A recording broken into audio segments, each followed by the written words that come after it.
परछाई शाम के 6 बजे थे। सुहानी दीवान विला में युवराज को ढूंढ रही थी, लेकिन युवराज उसे कहीं नहीं मिल रहा था। दीवान विला के सेकंड फ्लोर में युवराज का पर्सनल जिम था, जहां उसके अलावा किसी को भी जाने की इजाजत नहीं थी। इस वक्त उस जिम के अंदर से किसी चीज को बार बार पंच मारने की आवाजें आ रही थी। जिम के अंदर युवराज अपने सामने लटके हुए एक पंचिंग बैग को गुस्से से बार बार पंच मार रहा था। युवराज इस वक्त अपने जिम आउटफिट में था, जिसमें उसकी परफेक्ट शेप मसल्स साफ दिख रहे थे। कमरे में एसी फुल होने के बावजूद युवराज की पूरी बॉडी से पसीना बह रहा था। पसीने से उसके बाल भी भीग चुके थे। युवराज का पंचिंग बैग किसी नॉर्मल पंचिंग बैग से काफी बड़ा और भारी था। युवराज गुस्से में लगातार उस पर अपने पंच बरसाए जा रहा था। उसे मारते हुए युवराज के दिमाग में बार बार उस डायरी का लास्ट पेज और वो काला साया आ रहा था। ये सब सोचते हुए युवराज का गुस्सा लगातार बढ़ता ही जा रहा था। उस पंचिंग बैग को मारते हुए युवराज की आंखों की पुतलियां धीरे धीरे लाल होने लगती है। जैसे जैसे युवराज के आंखों की पुतलियां लाल हो रही थी, वैसे वैसे उसका पंच और भी पावरफुल होता जा रहा था। अब वो पंचिंग बैग युवराज के पंच से और भी पीछे जाने लगा था। इस बार युवराज को इस बात का अंदाजा नहीं था कि फिर से उसके साथ वही सब हो रहा है। कुछ ही पलों में युवराज की आंखों की पुतलियां ब्लड रेड हो जाती है। ऐसा होते ही युवराज एक जोर का पंच उस पंचिंग बैग पर लगाता है, जिससे वो पंचिंग बैग टूट करके कई फीट दूर चला जाता है। युवराज फौरन वहां एक दूसरा पंचिंग बैग लगाता है, लेकिन वो भी युवराज के एक पंच से ही टूटकर कई फीट दूर चला जाता है। युवराज को फिर से वही बेचैनी होने लगी थी। उसे ऐसा लग रहा था जैसे उसके अंदर उसकी कैपेसिटी से ज्यादा एनर्जी आ गई है। युवराज समझ नहीं पा रहा था कि वो उस एनर्जी का क्या करे। उसे ऐसा लग रहा था जैसे अगर उसने ये एनर्जी यूज नहीं की तो उसका शरीर उस एनर्जी के प्रेशर से फट जाएगा। युवराज गुस्से से अब जिम की दीवार को पंच मारने लगता है। उसके 2-3 पंच से ही वहां की दीवार भी डैमेज होने लगती है। इधर सुहानी युवराज को ढूंढते हुए सेकंड फ्लोर तक आ गई थी। उसे जिम के अंदर से कुछ अजीब आवाजें सुनाई दे रही थी। सुहानी को लगा कि युवराज जिम के अंदर ही होगा। वो बिना कुछ सोचे सीधा जिम के अंदर चली जाती है। जैसे ही सुहानी उस जिम के अंदर जाती है, वो देखती है कि युवराज गुस्से से दीवार को पंच कर रहा है। ये देखकर सुहानी घबराते हुए युवराज के पास आती है और उससे कहती है, युवराज सर, ये आप क्या कर रहे हैं? सुहानी के ऐसा कहते ही युवराज के हाथ रुक जाते हैं। युवराज इस वक्त सुहानी की तरफ पीठ किए हुए खड़ा था। सुहानी की आवाज सुनते ही युवराज उसकी तरफ मुड़ जाता है। जैसे ही सुहानी की नजर युवराज पर पड़ती है, वो अवाक रह जाती है। युवराज इस वक्त बहुत खतरनाक दिख रहा था। उसकी लाल आंखें, गुस्से से भरा चेहरा और उसकी बेचैनी से तेज हुई सांसें किसी खूंखार जानवर की तरह लग रही थी। सुहानी युवराज को इस तरह देखकर घबरा जाती है और वहीं फ्रीज हो जाती है। युवराज भी सुहानी को गुस्से से घूर रहा था, लेकिन साथ ही वो खुद को सुहानी को नुकसान पहुंचाने से रोकने की कोशिश भी कर रहा था। ऐसा लग रहा था जैसे कि युवराज के अंदर 2 पर्सनैलिटी है, एक जो सुहानी पर अटैक करना चाहता है और दूसरा जो खुद को सुहानी पर अटैक करने से रोक रहा है। सुहानी घबराई हुई थी और युवराज के सामने उससे कुछ ही दूरी पर खड़ी थी। कुछ ही देर में उसकी नज़र युवराज के चेहरे से उसके हाथों पर जाती है। युवराज के हाथों पर दीवार को पंच मारने की वजह से चोट लगी थी।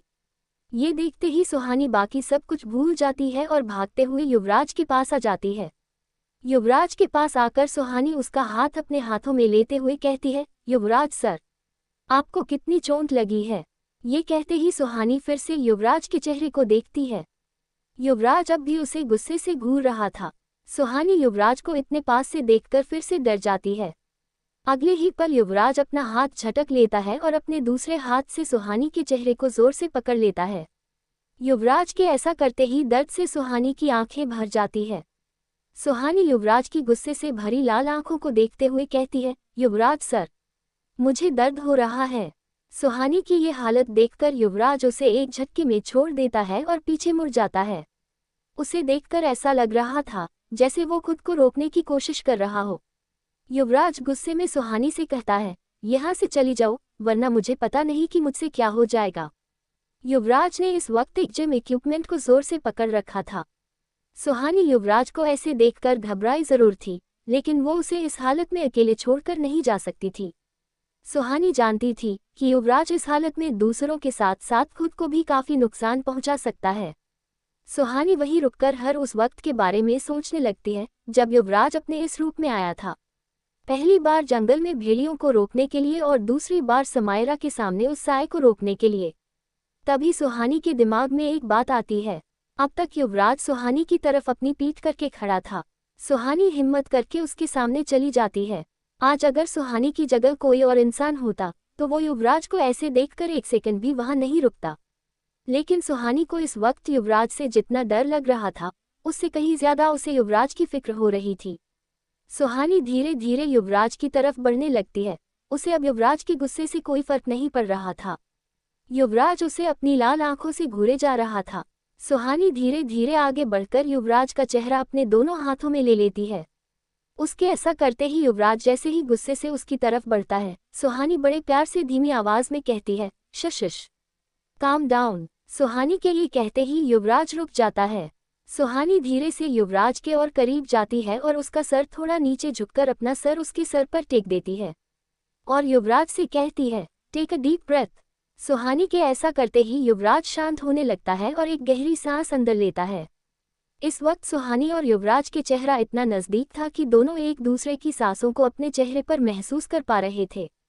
सुहानी की ये नजदीकी युवराज को सुकून दे रही थी। वो दोनों काफी समय तक ऐसे ही खड़े रहते हैं। कुछ देर बाद सुहानी धीरे से युवराज के गले में हाथ डालकर उसे गले से लगा लेती है। युवराज इस वक्त अपने पूरे होश में नहीं था। वो भी सुहानी को कसकर अपनी बाहों में भर लेता है। वो दोनों इस वक्त एक दूसरे के दिलों की धड़कन को आसानी से महसूस कर पा रहे थे।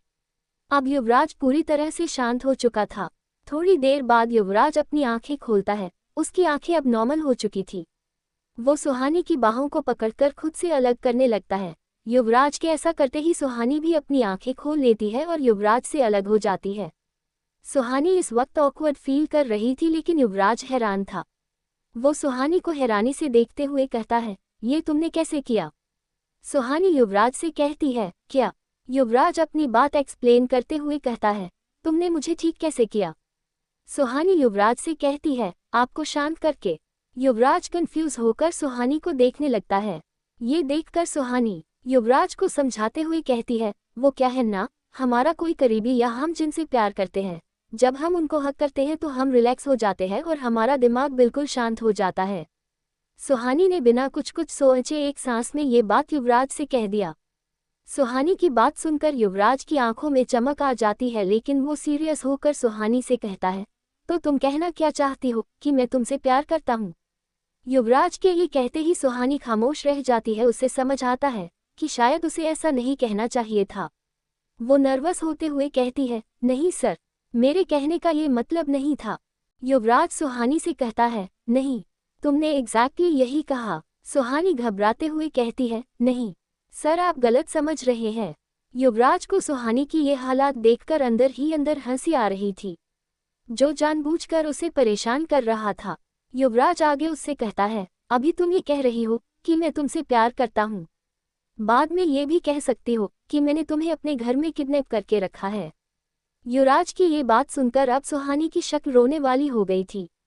ये देखकर युवराज उससे कहता है, अब ऐसी शक्लें मत बनाओ, मैं बस मजाक कर रहा था। युवराज के ये कहने पर सुहानी एक अजीब एक्सप्रेशन के साथ युवराज को देखने लगती है और मन ही मन कहती है, आपका मजाक इतना सीरियस क्यों लगता है? सुहानी बात को बदलते हुए युवराज से कहती है, लेकिन आपको हुआ क्या था? आप इतने गुस्से में क्यों थे? सुहानी के इस सवाल से युवराज भी सीरियस हो जाता है और उसे जवाब देते हुए कहता है, मुझे नहीं पता कि मुझे क्या हुआ था। जब से उस साये ने मुझ पर अटैक किया है, तब से कभी कभी मेरी शक्तियां मुझ पर हावी हो जाती है। मेरा खुद पर कंट्रोल ही नहीं रहता। मुझे एक अजीब सी बेचैनी होने लगती है और बहुत गुस्सा भी आता है। सुहानी युवराज की बात बड़े गौर से सुन रही थी।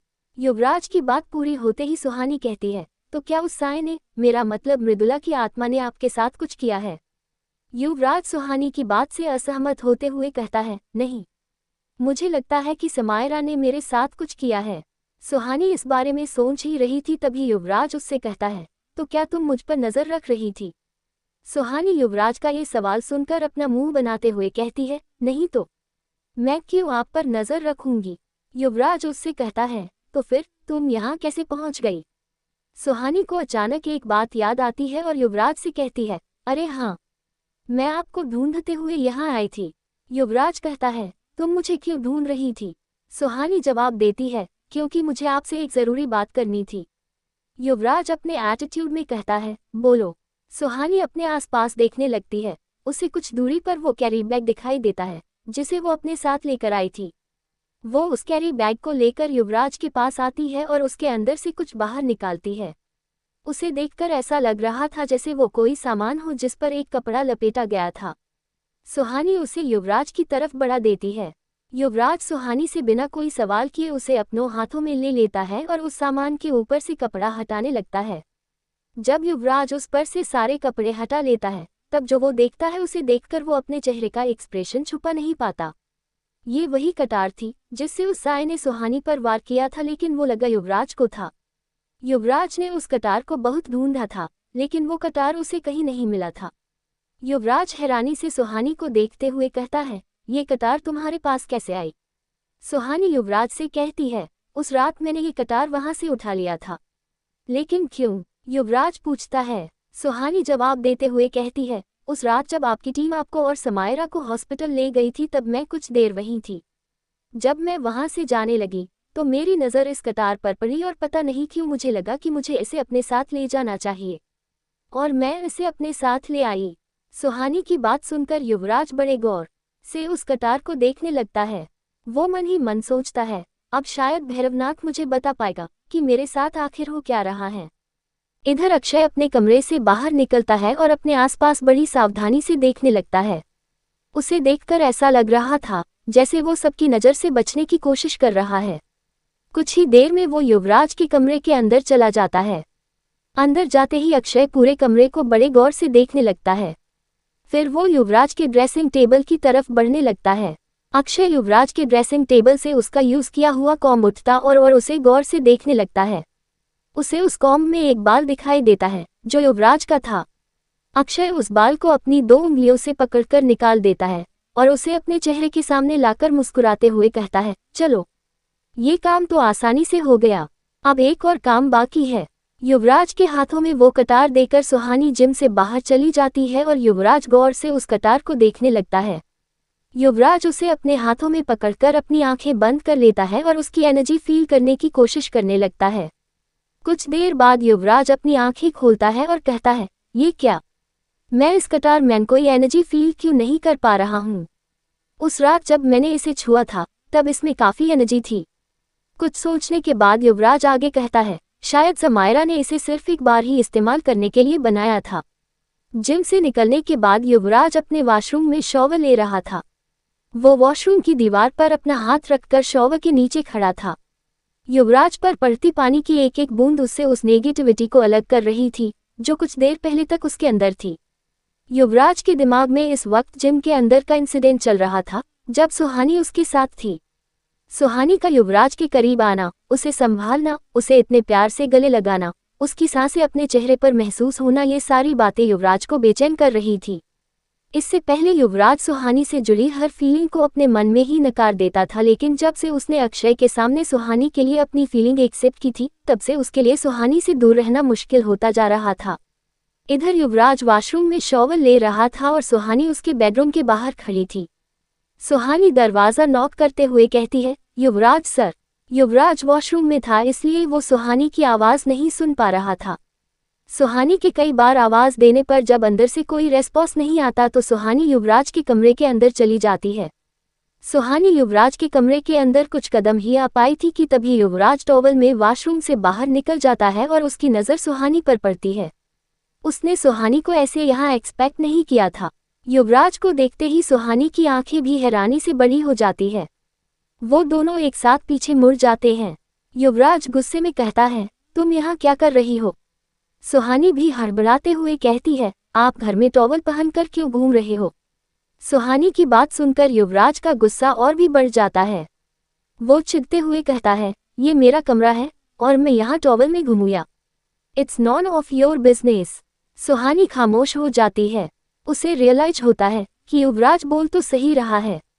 युवराज देखता है कि सुहानी अभी भी कमरे में है तो वो चिढ़कर कहता है, अब यहाँ मेरी जासूसी करना बंद करो और जाओ यहाँ से। अब युवराज की बात सुनकर सुहानी भी चिढ़ जाती है और कहती है, मैं यहाँ आपकी जासूसी नहीं कर रही। तो इस वक्त यहाँ क्या कर रही हो? युवराज कहता है। सुहानी जवाब देती है, मैं आपकी चोट पर दवा लगाने आई थी। युवराज कहता है, कौन सी चोट? सुहानी युवराज को ताना मारते हुए कहती है, जिम में दीवार के साथ आप जो WWE खेल रहे थे ना, उससे आपके हाथों में चोट लगी है। सुहानी के ये कहने पर युवराज अपने हाथ सामने करके उन्हें देखता है। उसके हाथों में सच में काफी चोटें लगी थी। उसे इन चोटों का बिल्कुल एहसास नहीं था। अभी भी युवराज और सुहानी ने एक दूसरे की तरफ अपनी पीठ की हुई थी। युवराज थोड़ा शांत हो जाता है और सुहानी से कहता है, तुम्हें इस पर दवा लगाने की जरूरत नहीं है, मैं खुद ही लगा लूंगा। सुहानी झूठी हंसी के साथ कहती है, मुझे बेवकूफ बनाने की कोशिश मत कीजिए। अपने चोट ठीक तो करते नहीं, ऊपर से दवा भी नहीं लगाना है। मैं आपके हाथ में दवा लगाए बिना यहाँ से नहीं जाने वाली। सुहानी के मन में अपनी फिक्र देखकर युवराज के चेहरे पर स्माइल आ जाती है। वो अपनी स्माइल छिपाते हुए कहता है, मैंने कहा ना, इसकी कोई जरूरत नहीं है, अब जाओ यहाँ से। सुहानी जवाब देती है, मैंने भी कहा ना, मैं दवा लगाए बिना कहीं नहीं जाऊंगी। युवराज सुहानी को धमकी देते हुए कहता है, अगर तुम अभी यहाँ से नहीं गई तो मैं तुम्हें यहाँ से उठाकर बाहर फेंक दूंगा। युवराज के ये कहते ही सुहानी को भी गुस्सा आ जाता है। वो अपना मुंह बनाकर फ्लोर पर पालथी मारकर बैठ जाती है और कहती है, ठीक है, मैं भी देखती हूँ कि आप दवा कैसे नहीं लगवाते। सुहानी की ये हरकत देखकर युवराज हैरान रह जाता है। सुहानी आगे कहती है, युवराज सर, आप जल्दी से चेंज करके मेरे सामने आ जाइए, मैं बस दवा लगाकर यहाँ से चली जाऊंगी। युवराज सुहानी के सामने हार मान लेता है और चेंज करने के लिए वापस वॉशरूम में चला जाता है। वो कपड़े पहनकर बाहर आता है। इस वक्त युवराज ने नेवी ब्लू टी शर्ट और लोअर पहना हुआ था, जिसमें वो बहुत अट्रैक्टिव लग रहा था। सुहानी अभी भी युवराज की तरफ पीठ किए जमीन पर बैठी थी। युवराज अपने बेड पर बैठ जाता है और फेक एरोगेंस के साथ कहता है, आ जाओ डॉक्टर। सुहानी शर्मा। युवराज की बात सुनते ही सुहानी के चेहरे पर बड़ी सी स्माइल आ जाती है। वो उठकर युवराज के पास आती है और उसकी बेड पर बैठ जाती है। सुहानी युवराज की तरफ अपना हाथ बढ़ाती है। युवराज सुहानी के हाथ में अपना हाथ रख देता है। युवराज के हाथों की चोट देखकर सुहानी का चेहरा उतर जाता है। उसके हथेली के पीछे की उंगलियां बुरी तरह से छिल गई थी। सुहानी अपने दूसरे हाथ से दवा निकालकर धीरे धीरे युवराज के हाथ की उंगलियों में लगाने लगती है।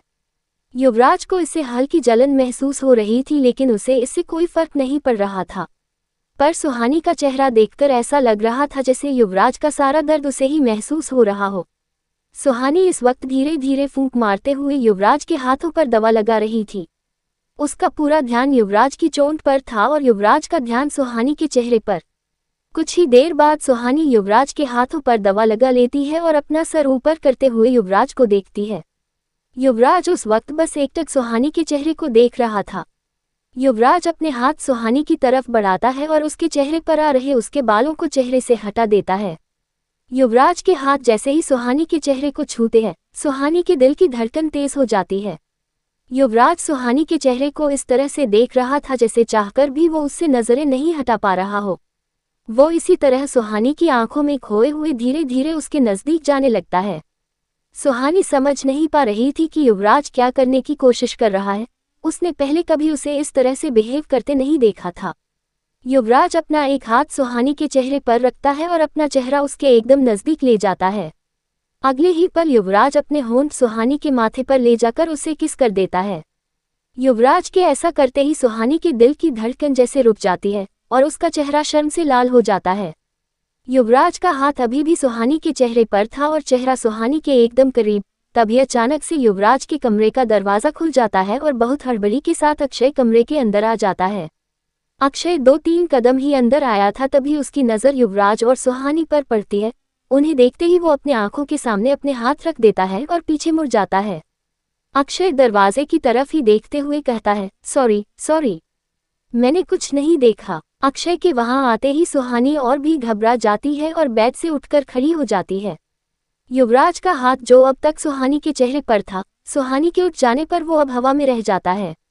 अक्षय को इस तरह अपने कमरे में देखकर युवराज को उस पर गुस्सा आ जाता है, लेकिन इससे पहले कि वो अक्षय से कुछ कह पाता, अक्षय वहां से भाग जाता है।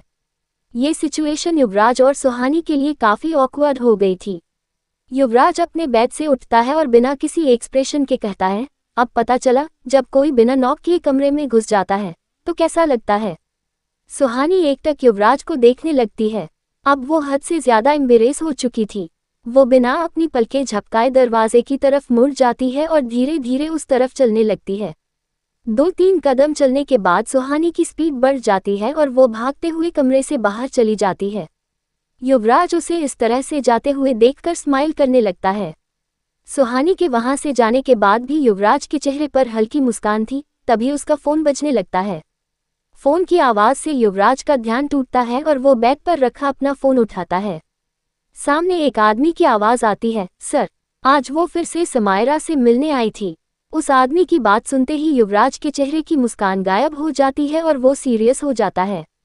युवराज सख्त आवाज में कहता है, मुझे अभी समायरा के वार्ड का सीसीटीवी फुटेज भेजो। ये कहते ही युवराज फोन कट कर देता है। कुछ ही मिनटों में युवराज के फोन में एक वीडियो क्लिप आ जाता है जिसे वो बड़े ध्यान से देखने लगता है। उस वीडियो को देखते हुए युवराज की आंखें छोटी हो जाती है। जैसे ही वीडियो खत्म होता है युवराज एक नंबर पर कॉल करता है।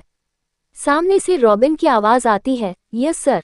युवराज सीरियस आवाज में कहता है, रॉबिन, इसी वक्त समायरा की सिक्योरिटी बढ़ा दो, उसकी जान को खतरा है। रॉबिन कहता है, ओके सर। युवराज आगे कहता है, मैं कल हॉस्पिटल आ रहा हूँ, ध्यान रहे मेरे वहां आते तक कोई भी समायरा से न मिल पाए। युवराज अपनी बात पर जोर देकर आगे कहता है, कोई भी नहीं। युवराज फोन कट कर देता है। इधर सुहानी अपने कमरे के दरवाजे के पास आकर रुक जाती है। उसके दिल की धड़कन अभी भी तेज थी। वो खुद को नॉर्मल करने की कोशिश करते हुए कमरे के अंदर चली जाती है। अंदर जाकर वो देखती है कि निशा और विवेक सीरियस होकर कुछ बात कर रहे थे। विवेक बेड पर बैठा हुआ था और निशा खिड़की से टिककर खड़ी थी। सुहानी को देखते ही निशा उससे कहती है, सुहानी, तू कहाँ थी अब तक? निशा के इस सवाल से सुहानी को फिर से युवराज के साथ का वो मोमेंट याद आ जाता है। वो बात को बदलते हुए कहती है, ये सब छोड़ो, तुम दोनों बताओ कि बात क्या है?